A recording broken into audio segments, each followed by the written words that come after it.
There are a variety of accessibility features and tools that you can use with Windows 10 to make it easier to use your computer if you have certain disabilities or accessibility challenges. To use many of the accessibility features that come with your device, you often need to enable them first.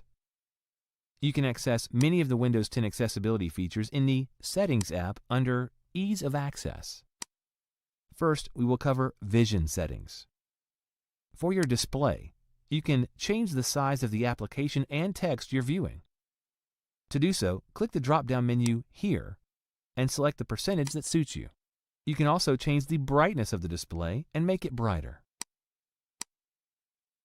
Moving down to cursor and pointer size, Windows 10 gives you the ability to change the size and color of the cursor to make it easier to see and use.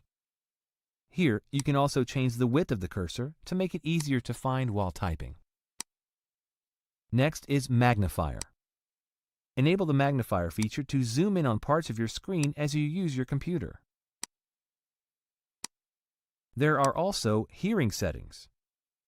Under Audio, you can set alerts to where you're alerted visually.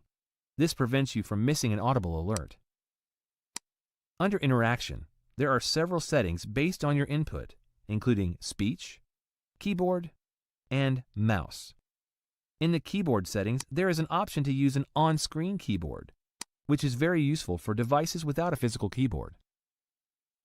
These are just a selection of the many features of Windows and other operating systems that improve accessibility and allow you to use your computer more effectively.